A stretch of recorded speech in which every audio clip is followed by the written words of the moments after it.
Okay, we made it.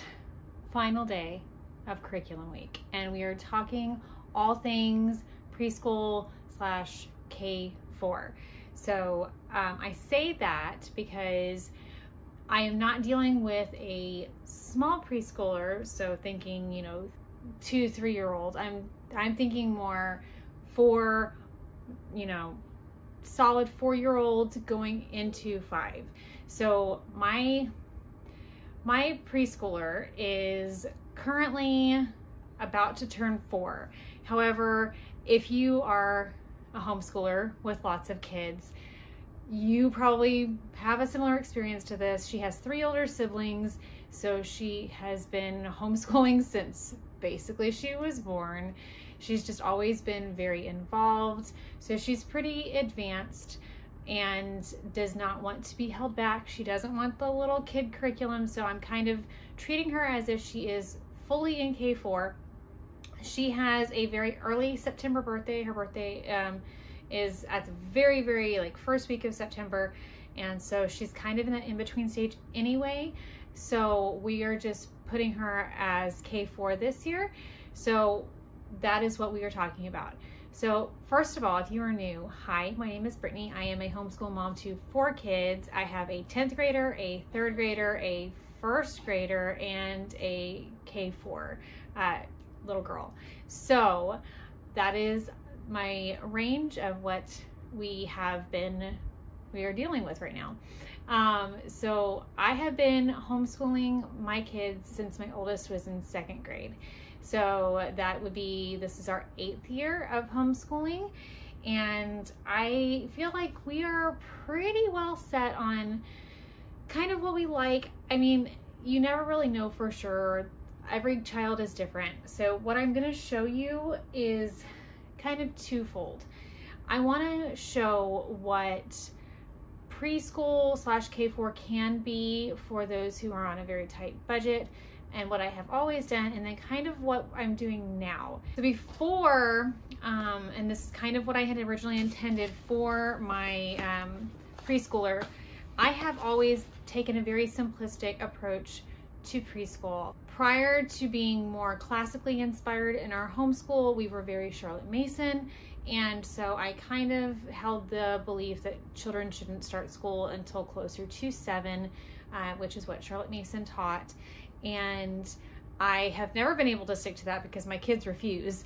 And I know Charlotte Mason's volumes say that they should be educated through play and through a lot of hands-on activities.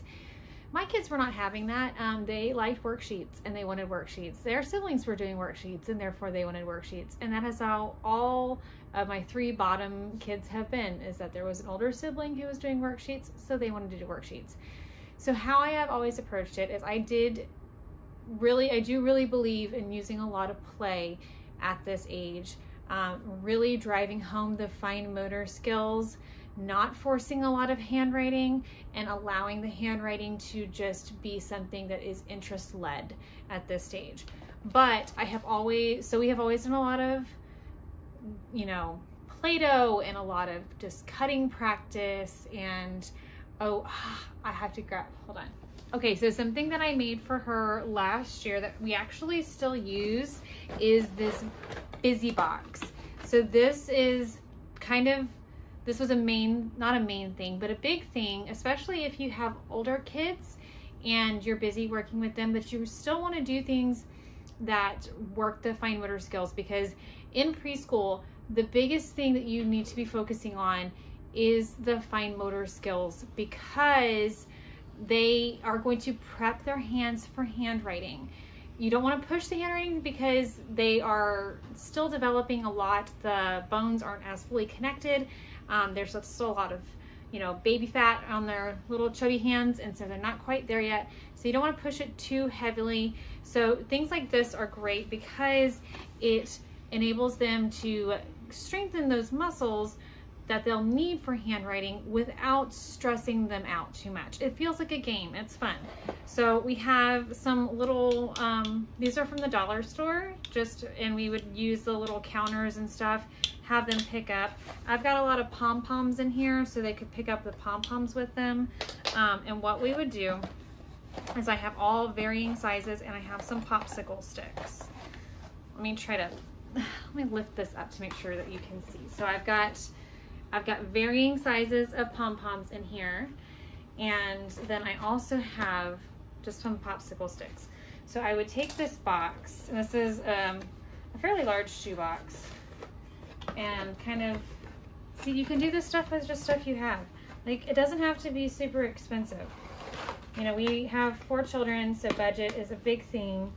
Okay, so I cut in a bunch of holes, and I just kind of colored around them with a Sharpie so that it was very easy to see. And so she'll take a pom-pom, and this one will go in the bigger hole, and you're having to pinch it and push it. Okay, that's strengthening. You've got to pinch the popsicle stick, and she's supposed to feed it through this hole. Okay, so then we're also working on hand-eye coordination now, and kind of some strategy, because which hole does it go in? The little ones. And it's funny because technically they could all go through the big hole. She never did that. She was always very interested in trying to figure out which hole they were actually supposed to go into. And then it's just a lot of practice. This, I'm not kidding, she played with this every single day last year, and it entertained her for at least 30 minutes every single day. And which is awesome, because you're trying to homeschool other kids, and they're entertained, and they're strengthening their muscles, and they're learning, and their brains are going. It's great. We also use a lot of just like Magna-Tiles and blocks. We don't use Play-Doh anymore because we're a gluten-free family. Play-Doh has gluten. You know, it's complicated, but we do a lot of crafts like that. A lot of painting. Painting is great because it's kind of similar. It's similar to holding a pencil, and it's still strengthening, but it's a little bit more gentle and more fun. Okay, so now let's talk actual like curriculum. So this is what I used. These are some books that I had left over. These are literally the little Scholastic books that you get.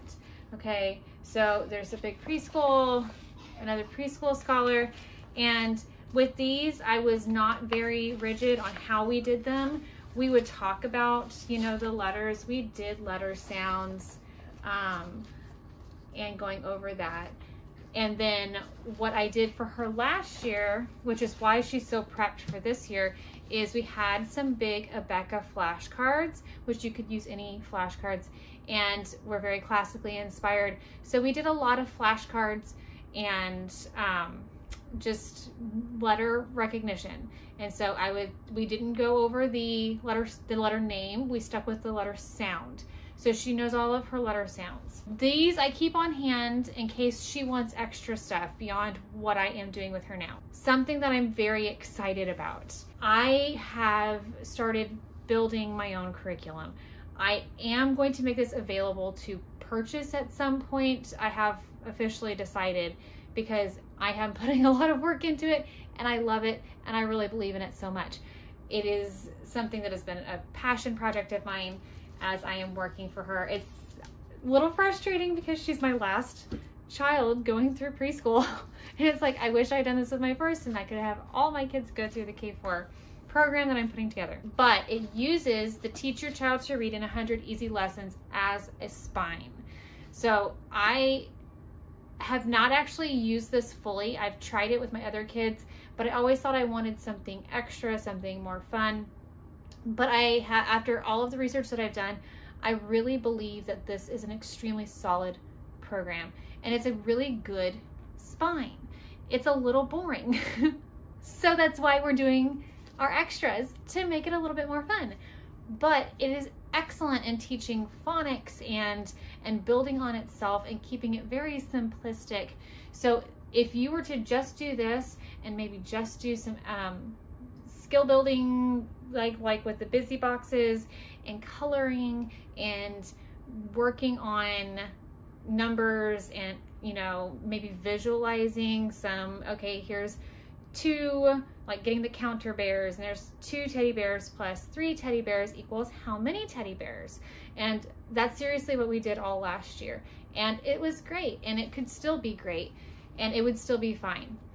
It wouldn't be fine for her though, because there are some kids that are a little bit more ambitious. I've had some that were a little bit less and some that were a little bit more. It's just a personality thing and a maturity thing too. So I'm going to show y'all some of the pages that I have actually pulled together. How I am going to have this roll out is going to be, I am working really hard to try to get the first 6 weeks put together, and then I'm going to have 6-week packs until I have the whole thing built out, and then the whole thing will be available to purchase. It is from a Christian perspective, and it's going to tie in, obviously, letters, letter sounds and things like that, and letter shapes, but we're not writing our letter shapes. We'll get there. It's also going to include some very simple math, shapes, colors, also some worldview training, some like a worldview connection. So combating lies that the world is going to expose them to in a very gentle, I'll show you, gentle manner. Biblical teaching. It's going to have some animal facts from a Christian perspective, some science facts from a Christian perspective. And so that's what we're doing. Okay. So I wish I had day 1, but I don't have it. So we're just going to start. So I got day 4 and day 5. So day 4, she's already completed, so I don't have the full thing. So when you're doing your Teach Your Child to Read in 100 Easy Lessons, at the very end of most lessons, there is a part where there is a writing, because this book is meant for ages 4 and up. And so you could use it for a 4-year-old, but you can also use it for a 7-year-old. So a 7-year-old would be perfectly fine. A 5-year-old would probably be perfectly fine with doing the actual writing, but a 4-year-old, not so much. So instead what we're doing is I have, in correspondence with the day, let me put it a little closer, I have the letter that they are going to be tracing with their finger instead. So they're going to go and trace this letter, the M, and they're supposed to go as they're tracing the letter. I've actually written that. This is still a work in progress, and so it still needs to be kind of tweaked a little bit. And then they would do the A as they're doing their A. And then there is some little bunnies for them to hop. And then these are at the bottom, some match the numbers in the spots that they go. We have some more letter sounds matching to the picture that has that same sound. And then she hasn't finished this. We got distracted and busy that day, so she didn't get to finish this part. But this part is talking about how God made you a boy or a girl, and you're to choose, did God make you a boy or did God make you a girl? And then you can paint or color whichever picture that you are. It also is talking about how God made, makes babies, and he sees even the teeny tiny little babies, and that they are, that you are you before you are even seen, before your mommy can barely see you, but you are you and God knows you. And so that's our little worldview connections that are going to be about once a week. I want to put a worldview connection in there. And then we have, this is day 5 of the curriculum. And so we have some matching. This is hers. I printed an extra one. She did this one today, actually. This is just matching, count the fruit and then match the numbers. You have a little story about little silly Sammy, and he wants to find the square watermelons. And so you're gonna go and circle all the watermelons that are square. And then same thing. These are the letters that you're practicing in 100, Teach Your Child to Read in 100 Easy Lessons. And you're going and the A, and you're tracing them with your fingers however many times. You could obviously choose not to do the Teach Your Child to Read in 100 Easy Lessons. This book is like $15, I think, and so it's not super expensive, but if your child wasn't ready for it, you could do this if you wanted to, and just to trace them for some exposure. Just, this is our letter sounds. And then on the bottom, this is our little science fact. And we are talking about spiders, and a little cool fact about spiders is that spiders eat 400 to 800 million tons of bugs a year, and that's the same as more than 2 elephants per second. That if God hadn't made all of these spiders, all the bugs would eat way too many plants, and there wouldn't be enough food for people or other animals. And so praise God that he made spiders. And then they're going to take a little counter or a bean and put it on the letter as they are saying the sound to reinforce the sounds that they have already learned. My daughter loved this. We did this today. She thought that was so much fun.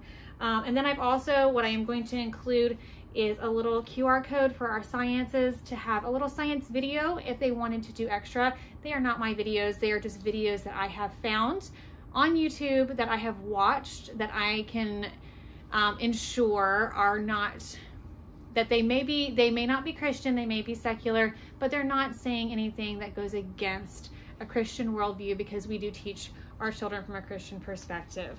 And so that is kind of a little add-on that I got really excited about today whenever I had that idea of adding on a little video for them to watch.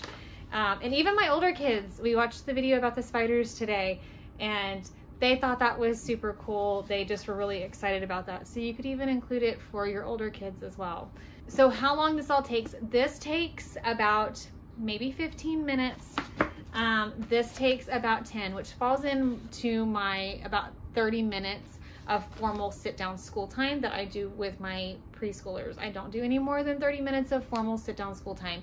Now, she'll do things, like I said, like the busy box or some magnetiles, or maybe she'll do some painting with her sister or something like that. And then we also have, you know, every time we go to the library, we go to the library once a week, I let her pick out like 3 or 4 books. So we have Old MacDonald Had a Phone this week, The Soft House, and The Cow Loves Cookies. This one was hilarious.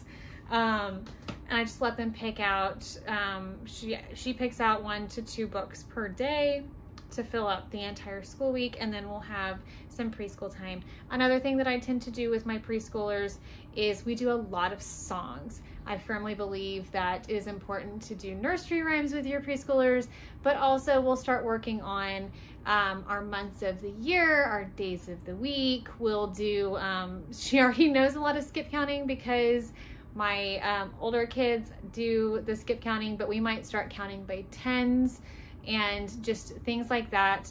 I've said it in a previous video, but Hopscotch is one of my favorite places to get videos. Also, The Singing Walrus is a really good YouTube channel that has a lot of preschool songs. So I will link those down in the description box.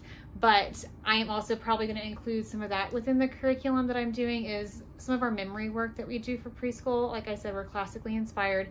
So we are big fans of memory work, and I like to use songs for memory work, especially with preschoolers up through about 3rd grade. We use a lot of songs. And it makes it a lot of fun, and they really enjoy it. The only other thing that she is doing is with our devotion time, she does do catechism with her older siblings. We start catechism when the kids are 2, and so she is doing questions 1 through I think 15 this year, with the catechism for boys and girls with the Truth and Grace memory books, which I've already talked about in my group subjects, but she is involved in that. I don't think I mentioned that. So that is it.